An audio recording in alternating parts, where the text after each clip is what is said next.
Hello everyone in the Ansarkari, and last day we were talking about Article 24 that provides prohibition of employment of children in the factories. So we talked that in which particular areas, which hazardous industries the children are not allowed to work. Uh, and also we saw that there are places where the violation of this right are witnessed because of the poverty, hunger and malnutrition and the low per capita income in the remote and the aspirational areas across the India. And we talked that what are the various acts and rights which have been made on this regard, like Employment of Children Act की हमने बात की 1938 में, factory act 1948 की हमने बात की, mines act 1952 की बात की। तो ये कुछ ऐसे एरियाज हैं या फिर ऐसे कुछ इंडस्ट्रियल सेक्टर्स हैं जहां पर जो चिल्ड्रंस हैं उनको प्रोहिबिशन है उनके ऊपर कि वो इन इंडस्ट्रीज में काम नहीं कर सकते हैं। बट कुछ ऐसे नॉन हैजार्डस एरियाज हैं जहां पर वो काम कर सकते हैं, but even in that the condition is they must have the age upward in the 14 years. And हमारे यहाँ पर जब हम बात करते हैं national commission for child right, तो ये नॉन कॉन्स्टिट्यूशनल स्टैट्यूटरी बॉडी है जो कि 2005 के अंदर पार्लियामेंट लेकर आती है एक एक्ट के द्वारा जिसका नाम है commission for protection of child rights act, और ताकि इसको सुओ मोटा पावर दी जाए चाइल्ड वायलेशन के मैटर्स में। ये जेल प्रीमाइसेस है, वहां पर जो चिल्ड्रन की कंडीशन है उनको मॉनिटर करे, एनुअल रिपोर्ट चिल्ड्रन चिल्ड्रन जो है उनकी कंडीशन पर, उनके एजुकेशन पर, कहाँ पर वो काम करते हैं, कितना उनका ट्रैफिकिंग होता है, कितनी उनकी पेमेंट है, किन कारण से वो मजबूर होकर काम करते हैं, ये सारी चीजों के ऊपर सालाना रिपोर्ट बनती है जो ministry of women and child development को पेश की जाती है बाय द प्रेसिडेंट। एंड हमारे यहाँ पर child labour prohibition and regulation act भी है जो 2016 जो 1986 में आया, जिसको अमेंड किया गया 2016 में, जिसके अंदर और स्ट्रिंजेंट प्रोविजंस किए गए कि in case an industrial outfit is employing the children below the age of 14 years, then he will be booked both personally as well as he will be charged with the fines and the money for the rehabilitation of the children. So now today we are more focusing on the rights which start from 25 to 35, and we'll try to complete them. So Article 25 to 28, these rights are known as right to freedom of religion. And Article 25, if we talk, it talks about freedom of conscience, free profession, practice, and propagation of religion. Now, freedom of conscience means that within my inner self, within my soul, I can have any sort of morality, any sort of belief, any sort of religious affiliation. मैं कुछ भी अपने अंदर सोच सकता हूँ, मेरी conscience के हिसाब से मुझे पूरी फ्रीडम है। मैं किसी गॉड को मानना चाहूँ, किसी को नहीं मानना चाहूँ, किसी भी गॉड के साथ कैसा भी रिश्ता रखना चाहूँ, मैं उनको गले लगूं, मैं उनको गाने गाकर सुनाऊं, everything is part of my conscience. कोई ये नहीं कहेगा कि आप ऐसा नहीं कर सकते, ये अनएथिकल है या फिर ये अनमोरल है। राइट टू प्रोफेस, अगर मैं पब्लिकली कोई भी रिलीजन डिक्लेयर करना चाहूँ कि मैं इस धर्म को मान सकता हूँ, तो मेरे ऊपर कोई पाबंदी नहीं, मैं कर सकता हूँ। इसका मतलब सिंपल सा इतना है। देन राइट टू प्रैक्टिस, मैं जोन सा मर्जी रिलीजन की जिस भी तरीके के रिचुअल्स हैं, कस्टम्स हैं, ट्रेडिशंस हैं, सेरेमनी है, एग्जीबिशंस हैं, मैं इंडिपेंडेंटली किसी भी रिलीजन का कर सकता हूँ। अगर मैं हिंदू रिलीजन से आता हूँ तो मुझे अधिकार है मस्जिद में भी जाने का। अगर मैं सिख कम्युनिटी से आता हूँ तो मुझे अधिकार है हिंदू टेम्पल्स के अंदर जो रिचुअल्स होते हैं, जो पूजा होती है, वो करने का। आपको कोई रोक नहीं सकता है। राइट टू प्रोपोगेट, आप किसी दूसरे व्यक्ति को भी अगर without the intention of conversion आप कुछ अपने धर्म की चीज उसको बताएं या उसके धर्म की चीज अपने आप सीखें उससे पब्लिकली, या फिर आप पब्लिकली डिक्लेयर करें कि इस धर्म की ये चीज अच्छी है, इस धर्म की ये चीज अच्छी नहीं है, that is also allowed under the fundamental right. But again, I'm saying that forcible conversion and even the intention to convert the people under the ambit of Article 25 is legally a cognizable offense. And this right is also available to citizens as well as to non-citizens. And here also we are having the subject, the reasonable restrictions, again on the parameters like public morality, health, and the unity and integrity of the country. लेकिन यहाँ पर कुछ exceptions है reasonable restrictions के अलावा।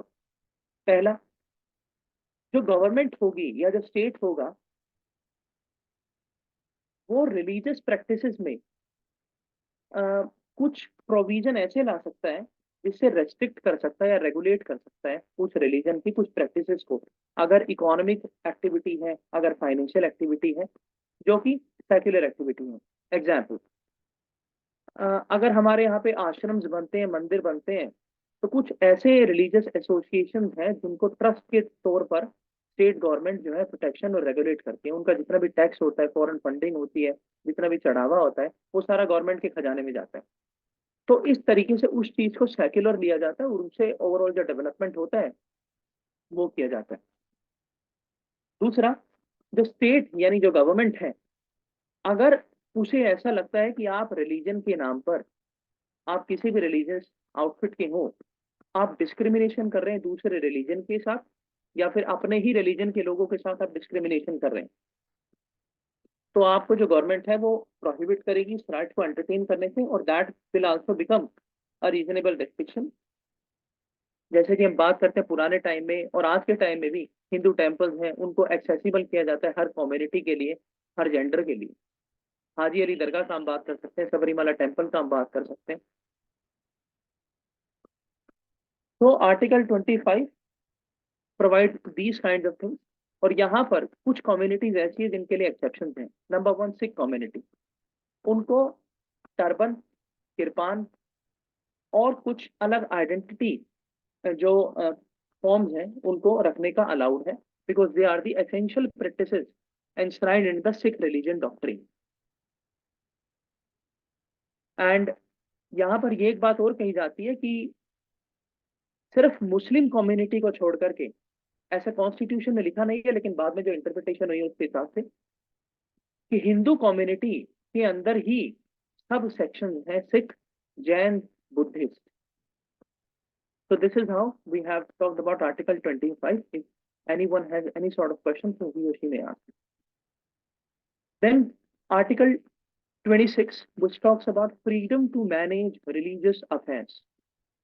मतलब आप अगर किसी धर्म को, उसके एसोसिएशंस को, उनके ट्रस्ट को, उनकी कमेटीज को चलाना चाहते हैं तो वो कैसे चलाएंगे, ये आर्टिकल उस चीज के बारे में बात करता है। ये पहला कहता है कि आप चैरिटेबल इंस्टीट्यूशन धर्म के नाम पर बनाएं, तो वो बनाने का आपको अधिकार है, वो मेंटेन करने का आपका अधिकार है। हम देखते हैं अलग अलग सिटीज में अलग अलग आश्रम हैं, जैसे हिस्टोरिकल टाइम्स में, मॉडर्न इंडिया के टाइम पे हम श्रद्धानंद स्वामी जी का आश्रम पढ़ते हैं हरिद्वार के अंदर, और हर रिलीजियस एरियाज के अंदर आश्रम होते हैं। दूसरा, जो रिलीजियस मैटर्स होंगे वहां पर जो रिलीजन के प्रोपोगेनिस्ट होंगे, जो रिलीजन के साधु संत होंगे, उनकी चलेगी, सरकार की नहीं चलेगी। जो कोड वो बताएंगे वो चलेगा, हर धर्म के लिए एप्लीकेबल है। दूसरा, हर धर्म को इजाजत है कि वो मूवेबल और इमूवेबल प्रॉपर्टी भी एक्वायर कर सकते हैं। एग्रीकल्चर लैंड भी ले सकते हैं, प्रॉपर्टी भी ले सकते हैं, व्हीकल्स भी ले सकते हैं, हर चीज को उनका अधिकार है। एंड द लास्ट है, उनको पूरा अधिकार होगा कि जितना भी नॉन सेक्युलर पार्ट है वो अपने हिसाब से, जो अपने कानून है, जो धर्म कानून बनाता है, हमारे कई तरीके के कानून होते हैं, religious law, natural law, modern law, constitutional law, parliamentary law. तो in these matters the religious law will upheld subject to the reasonable restriction that are public morality, non-discrimination, and fundamental rights of equality and liberty. तो article 25 और article 26 में अब क्या difference है, तो कि article 25 बात करता है रिलीजियस राइट ऑफ इंडिविजुअल, लेकिन आर्टिकल 26 बात कर रहा है religious right of whole community, whole public. तो आर्टिकल 26, अगर क्वेश्चन आए कि article 26 and 25 which one is broad in its aspect, so the answer will be article 26. And like we have various associations, like Sanatan Dharm Sabha, then Arya Samaj Sabha. So all these are the examples of Article 26.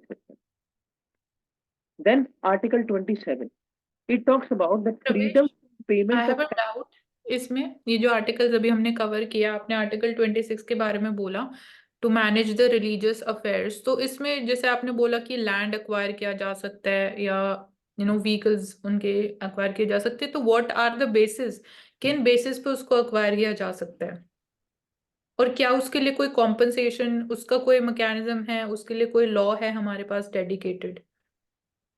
देखिए ऐसा कोई law नहीं मानती पहली बात, क्योंकि मैंने बात बताई कि आर्टिकल 26 के अंदर जो लॉ होगा वो रिलीजियस लॉ होगा, सेक्युलर लॉ की बात नहीं होगी। सेक्युलर लॉ की तब बात होगी जब आपके रिलीजियस अफेयर पब्लिक मोरालिटी को हर्ट करे, वो डिस्क्रिमिनेशन का। मैं आपको एग्जांपल देता हूँ। हम देखते हैं कि आज के टाइम पे जो जैसे राम टेम्पल है तो आश्रम बनाए जा रहे हैं। तो अलग अलग जो हमारा जो 12 साल के अंदर हमारा शाही स्नान होता है जिसको हम कुंभ भी कहते हैं, वहां पर भी अलग अलग अखाड़ों के संत साधु महात्मा, अलग अलग धर्मों के सरदारों के भी और ईसाइयों के भी, हर कोई जाता है। तो उनको जाने के लिए अपने लिए कुछ व्हीकल भी चाहिए। तो उनके जो फॉलोवर्स होते हैं उनको दान भी करते हैं। मैं आपको प्रैक्टिकली पूरा तरफ बता रहा हूँ, मतलब किस तरीके से होता है। तो लोग दान भी करते हैं, लोग उनको फॉलो भी करते हैं, तो उनको गाड़ी भी देते हैं, पैसा भी देते हैं। तो दिया जाएगा लीगल तरीके से, यानी गाड़ी अगर आपके ने किसी साधु संत को दान दी तो उसका प्रॉपर आप व्हीकल रजिस्ट्रेशन कराएंगे, उसका पोल्यूशन होगा, उसका इंश्योरेंस होगा, आप उनको गाड़ी देंगे। लेकिन ऐसा नहीं होगा कि किसी रिलीजियस एसोसिएशन को रखने से मना करा जाएगा कि आप तो साधु संत हैं, आप तो जंगल में रहिए। ऐसा नहीं हो सकता है, वो डिस्क्रिमिनेशन है रिलीजियस एसोसिएशन के साथ। अलग अलग जो अ, अखाड़े हैं हमारे यहाँ करीब करीब 12 अखाड़े हैं साधु संतों के इन सनातन धर्म में। तो उनके पास सैकड़ों हजार एकड़ की जमीनें हैं, वो उस पर खेती करते हैं। जो नए नए साधु संत बनते हैं वो वहां पर खेती करते हैं और अनाज पैदा करते हैं, ताकि जो आश्रम हैं उनके अंदर जो लोग आते हैं उनकी सेवा हो सके, उनको खाना मिल सके, भंडारे चल सके। तो सरकार उसमें इंटरफेयर नहीं कर सकती है। सरकार बस यही कह सकती है कि आप जो पैसा दे रहे हो वो बस आप according to income tax provision दो, आप जो है सरकार की नजर में दे दो, लेकिन हम उसमें इंटरफेयर नहीं करेंगे। और जितना पैसा दोगे, जितना उसमें से इनकम टैक्स कटना है वो कटेगा। तो यहाँ पर एज सच कोई ऐसा लॉ जो है वो ऑलरेडी जो सबके लिए एप्लीकेबल है वही है, लेकिन रिलीजियस अफेयर्स में जो पूरा रिलीजन एसोसिएशन है उनकी बात, उनका फंडामेंटल राइट को अपहोल्ड करने की बात है। तो I hope I have given the answer of your question. नहीं, मैंने ये भी पूछा कि जैसे गवर्नमेंट को अगर उनका कोई रिलीजियस लैंड है उसको अक्वायर करना हो, तो ये अंडर रीजनेबल रिस्ट्रिक्शन या अंडर एक्सेप्शन एग्जिस्ट करता है? No, the government can not acquire, subject it is very crucial, because Kesavananda Bharati case की हम जब बात करते हैं 1973 में, तो केशवानंद भारती केस है क्या? सरकार ने जमीन ही हड़पी थी। जो मठ है वहां पर केरला के अंदर, उनकी जमीन के ऊपर ही एक्विजिशन हुआ था, और उनके जो इंटरनल मैटर्स है उनके ऊपर एक्विजिशन हुआ था। आप अगर किसी रिलीजियस एसोसिएशन की जमीन को एक्वायर करेंगे तो आप उनको जो ऑर्डिनरी लॉ है जिसके अंदर आपको एक टाइम लिमिट देनी पड़ेगी कि भाई यहाँ से हाईवे जा रहा है, आप हम आपको ये जो जमीन है हम आपकी एक्वायर करना चाहते हैं, तो आप परमिशन लीजिए। और अगर बहुत ही जरूरी है, क्रिटिकल मैटर्स हैं, तो आप उनको नोटिस दीजिए कि हम आपको ये वाली जमीन के बदले ये देंगे या फिर इसका प्रॉपर रेट देंगे। ऐसा होता है। मतलब अगर आप इंडिविजुअल है तो भी आपके लाल डोरा बोला जाता है, पूरा प्रैक्टिकली बोला जाए तो अगर लाल डोरे के अंडर आपकी जमीन आ जाती है, यानी गवर्नमेंट सुपरविजन के अंदर अगर आपकी जमीन आ गई, तो गवर्नमेंट आपको नोटिस देगी कि यहाँ से ऐसा क्रिटिकल प्रोजेक्ट आ रहा है, आप जमीन खाली कीजिए, आपका जितना लैंड का रेट है वो आपको देंगे। इन केस आप नहीं करते तो एक्शन लिया जाता है। उसके बाद भी आपको राइट है कोर्ट में अपील करने का, आप हाई कोर्ट जाइए, सुप्रीम कोर्ट जाइए। तो ठीक रिलीजियस है। एसोसिएशन की भी जमीन जो है उनको ऐसे हड़पा नहीं जा सकता है, बिकॉज दे हाँ, आर तो आल्सो। मैंने हाँ नहीं बोला, एक्वायर तो गवर्नमेंट कर सकती है, जो आपने रीजन दिए कि होता भी है प्रैक्टिकली। हाँ, हाँ होता। Okay, so now we are talking about Article 27, freedom from payment of taxes for promotion of any religion. तो यहाँ पर बात है कि कोई भी इंसान किसी भी रिलीजन को प्रमोट करने के लिए अगर कुछ करता है तो उसको उस पे उसके ऊपर टैक्स का कंपेल कंपेल नहीं किया जाएगा सरकार की तरफ से। यानी सरकार जो है वो सिंपल आपको ये बोल रही है कि आप कोई भी धर्म को प्रोपोगेट कीजिए, प्रमोट कीजिए, हम आपसे टैक्स मांग ही नहीं रहे, हम आपसे फीस मांगेंगे।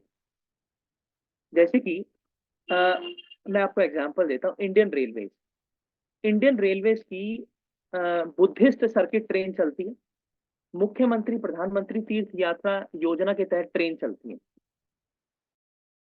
4 धाम को जोड़ती है, अलग अलग रिलीजियस साइट्स को जोड़ती है, उन पे हर भगवान की फोटो रहती है।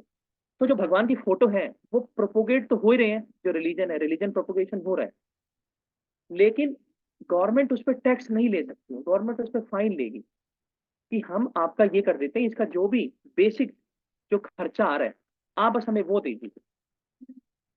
इसके अलावा स्टेट जो है वो पब्लिक फंड से कोई भी पैसा यूज नहीं करेगा ताकि किसी रिलीजन का मेंटेनेंस हो या कोई रिलीजन प्रमोट करे। आप कभी नहीं देखेंगे कि जो स्टेट गवर्नमेंट है वो कंसोलिडेटेड फंड ऑफ इंडिया या फिर कंसोलिडेटेड फंड ऑफ स्टेट से पैसा निकाल करके किसी धर्म को बढ़ावा देने के लिए कर रही है। सारा जो पैसा होता है वो ट्रस्ट का होता है, वो कलेक्शन होता है, वो चैरिटी होती है, कभी भी नहीं कर सकते। और जो भी फाइन आप लेंगे, जो गवर्नमेंट फाइन लेती है, जैसे कि हम बात करते हैं कि वैष्णो देवी हो गया, अमरनाथ हो गया, यहाँ पर जब जाते हैं तो आपसे फाइन लिया जाता है। अलग अलग आप साउथ इंडिया के टेम्पल्स में जाओ तो आपसे फाइन लिया जाता है। वो इसलिए लिया जाता है ताकि वहां पर जो सैनिटेशन का काम कर रहे हैं लोग, उनकी फीस निकल सके, वहां पर जो टैप वाटर सप्लाई देना है वो निकल सके, वहां जो टैंकर जो वाटर खड़े करने हैं उनकी फीस निकल सके। तो प्रमोट के लिए नहीं है, but just for the effective management and the administration of the religion, the state can levy the fee, but not the taxes. प्रवेश, यहाँ पे आप बार बार एक ही टर्म रिपीट कर रहे हो, फाइन। तो यहाँ पे मेरे को पूछना है कि फाइन तो एज अ पीनल प्रोविजन हम इम्पोज करते, तो फाइन बोलेंगे कि फीस बोलनी चाहिए? फीस ही बोला मानसून मैंने, अगर मैंने फाइन बोला तो आई एम एक्सट्रीमली हाँ, सॉरी आप फॉर। बार बार फाइन ही बोल रहे थे तो इसलिए आई थॉट कि आई थिंक वो फीस होगा। सो कैन वी से कि रिलीजियस टैक्स इंडिया में इम्पोज नहीं किया जाता है?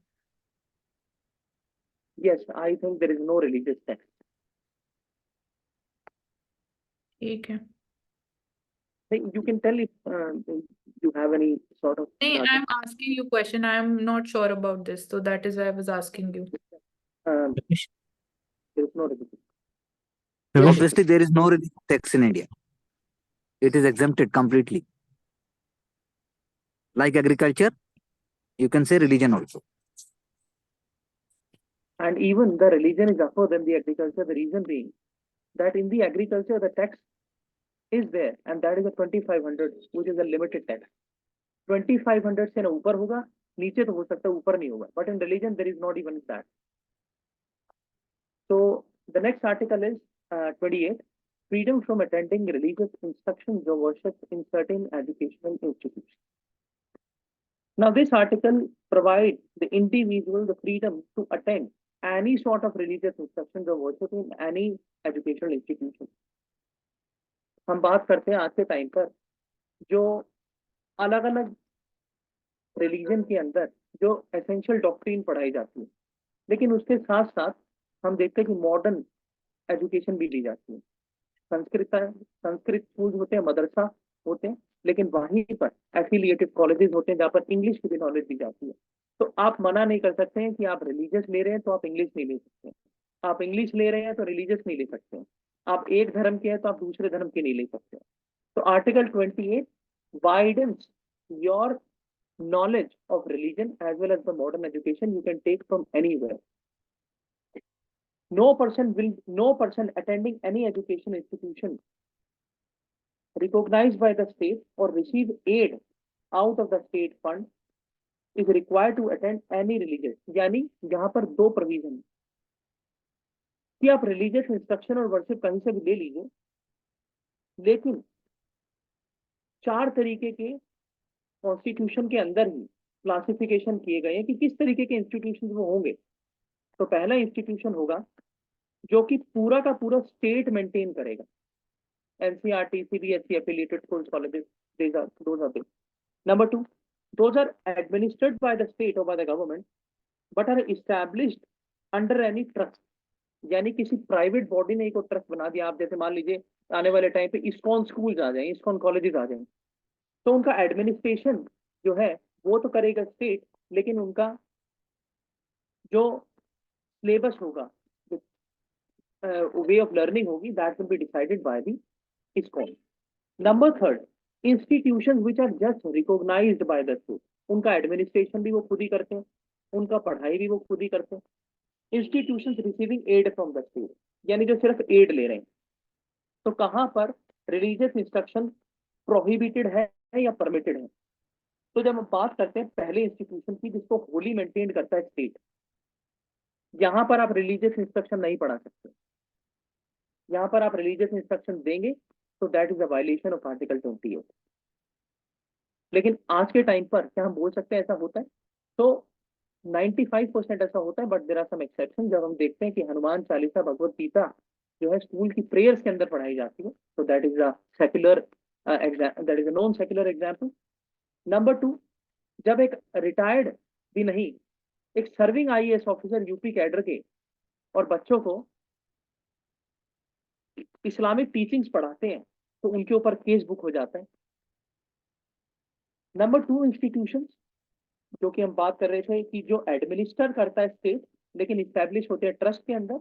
और तीसरा, जो रिकॉग्नाइज होते हैं स्टेट के अंदर, वहां पर रिलीजियस इंस्ट्रक्शन परमिटेड होती है। And the last institution which is just receiving aid from the state, there it is voluntary on the part of the trust. अगर आपको देना है रिलीजियस इंस्ट्रक्शन तो आप दीजिए, अदरवाइज आप ना दीजिए। So this is how we have talked about the right to religion. We start from Article 25 to 28. So if any questions, so please ask. Otherwise, I'll move forward. Pravesh, I have one question Yes. regarding the payment of the salary to the imams or even the pandit by the state. So state is giving the salary 10,000 rupees or 5,000 rupees to the madrasas and also the pandit. So it is violating the Article 27 or not? मतलब No, 27. it is not. It is not violating. Let me just come there. It is not violating. The reason being, it includes freedom, the Article 26 and 27. If you will say that Pandit and mother and the chief of madrasas, if you just come and preach, do you think who will come? No one will come. They are also having family. How they will bear the cost of their family? How they will bear the cost of their livelihood? Number two, again I'm mentioning this thing, that state, when the time the state is paying the salary, it is not out of the state fund. In the constitution, it is mentioned that state will not give fund out of the state fund, the public fund, but the money which is collected by charity in the form of trust fund, from that the government or the state is providing its salary, and according to the law, according to the text, according to the supervision of the trustee. So this is not violation. This would have been the violated in the case the state is paying the fees to the pandit of precious temples, of prominent temples of India out of the consolidated fund of India. That would have been the violation. I hope I have given the answer. Okay.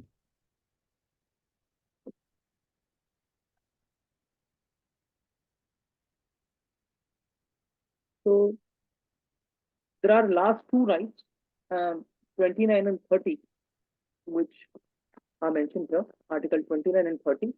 They are the rights of cultural and educational rights. And we can say that when we are talking about the Indian Constitution as inclusive, so these two rights tangibly declares that Indian Constitution is inclusive in itself, because specifically they tell the rights of minorities also in cooperation with the majority. So what are these? Article 29 says that protection of interest of minorities in various matters, like distinct language, script, culture of its own, shall have the right to control.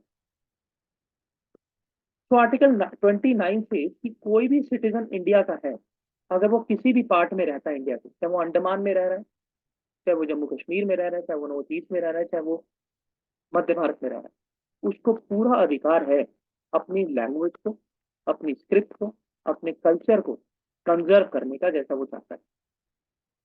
किसी भी व्यक्ति को किसी भी educational institution में जो कि state maintain करता है, उसको नहीं निकाला जा सकता है, उसको एडमिशन देने से मना नहीं किया जा सकता है, धर्म के नाम पर, रेस के नाम पर, कास्ट के नाम पर या लैंग्वेज के नाम पर। इनके अलावा आप कर सकते हैं। तो यहाँ पर ओनली वर्ड का यूज आता है कि सिर्फ 4 ऐसे फैक्टर्स हैं जिनके ऊपर स्टेट एजुकेशनल इंस्टीट्यूशंस में आपको डिनाई नहीं किया जा सकता। पहला रिलीजन, दूसरा रेस, तीसरा कास्ट और चौथा लैंग्वेज। तो ये जो प्रोविजन है ये प्रोटेक्ट करता है right of all section including individual. लेकिन आर्टिकल 29 के अंदर ही एक स्पेसिफिक राइट है जो बात करता है लिंग्विस्टिक और रिलीजियस माइनॉरिटीज की, जो कि इंडिविजुअल राइट की बात कर रहा है। यहाँ पर लिंग्विस्टिक माइनॉरिटी और रिलीजियस माइनॉरिटी दोनों को बोला गया कि आप अपनी एसेंशियल डॉक्ट्रिन्स को जैसे चाहें वैसे कंजर्व करें, आप अपनी लैंग्वेज को जैसे चाहें वैसे कंजर्व करें, जैसे चाहें वैसे बोलें। लैंग्वेज के बिहाफ पे आपके साथ कोई डिस्क्रिमिनेशन नहीं होगा, रिलीजन के नाम पे आपके साथ कोई डिस्क्रिमिनेशन नहीं। तो this is article 29 and the last is article 30. It talks about rights of minorities for the education, for the educational institutions, which simply means that they can establish and administer as per their own method the educational institution. यहाँ पर भी बात हो रही है religious minority और linguistic minority, दोनों minorities. तो यहाँ पर क्या बोला जाता है कि जितनी भी माइनॉरिटीज हैं वो अपनी चॉइस के हिसाब से एजुकेशनल इंस्टीट्यूशंस को इस्टेब्लिश भी कर सकते हैं, एडमिनिस्टर भी कर सकते हैं।